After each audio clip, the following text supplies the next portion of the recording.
बिस्मिल्लाहिर्रहमानिर्रहीम। अस्सलाम वालेकुम। वेलकम है आप लोग का मेरे चैनल लाइव विद आबिश पे। तो आज मैं आप लोगों के साथ शेयर कर रही हूँ मीसा नान, जिसे हम तंदूरी मीसा नान भी कहते हैं और नान पकोड़ा भी कहते हैं। ये आप बनाएंगे घर पे और बहुत ही आसान है। वीडियो आपने पूरी एंड तक देखनी है। चलें स्टार्ट करते हैं रेसिपी। यहाँ मैंने लिया है 1 कप मैंने लिया वार्म वाटर लिया है, हाफ कप मैंने लिया है दूध का और 1/4 कप मैंने लिया है ऑयल।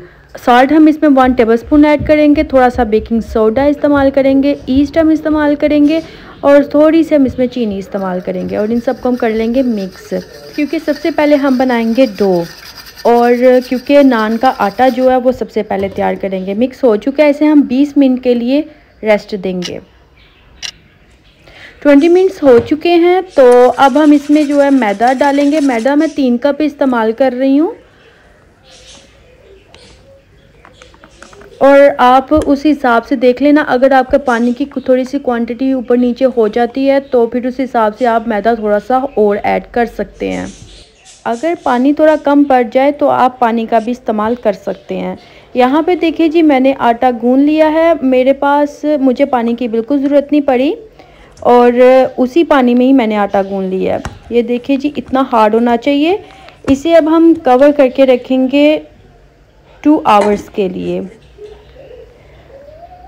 2 आवर्स हो चुके हैं। देखिए माशाल्लाह से हमारी डो फूल चुकी है और अब हम इसके बना लेंगे पेड़े। इस तरह से हम इसके पेड़े बना लेंगे और आपने चाहें तो आप इसके 5 से 6 भी पेड़े बना सकते हैं, लेकिन मैं इसके 4 पेड़े बना रही हूँ। इसे 5 मिनट के लिए रेस्ट दूंगी। अब हमने नान के ऊपर जो कोटिंग करनी है उसके लिए हम बेसन लिया है। मैंने 1 कप बेसन ले रही हूँ।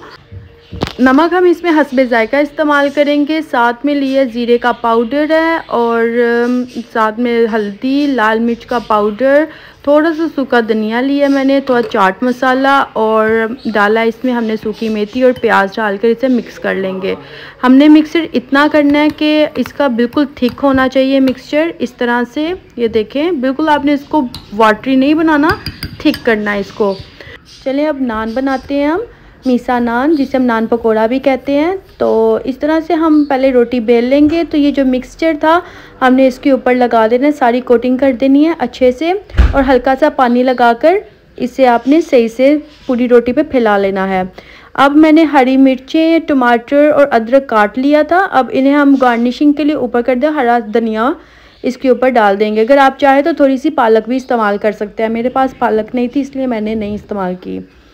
अब यहाँ पे मैं मिनी तंदूरी इस्तेमाल कर रही हूँ। अगर आपके पास ओवन है तो आप ओवन पे भी बना सकते हैं और आप तवे पे भी इसको बना सकते हैं। नेक्स्ट मैं आप लोगों के साथ इसकी रेसिपी तवे पे भी शेयर करूँगी। और ये देखें जी, माशाल्लाह से हमारा नान जो है वो बिल्कुल तैयार हो चुका है। माशाल्लाह से देखें कितना मज़ेदार, बाज़ार से भी कई गुना ज़्यादा अच्छा और मज़ेदार बना है हमारा ये नान। तो उसके ऊपर हमने देसी घी लगाया है। इसकी आप लुक चेक करें। आप इसे ज़रूर घर में एक बार ट्राई करना। मेरे चैनल को सब्सक्राइब करना मत भूलिएगा। चलिए मैं आपको इसको खा कर दिखाती हूँ। पीछे से आप चेक कर सकते हैं, बिल्कुल पक चुका है। ये बाइट आप सबके नाम पे है। बहुत मज़े का है। इंशाल्लाह मिलेंगे नेक्स्ट वीडियो पे। अल्लाह हाफिज़।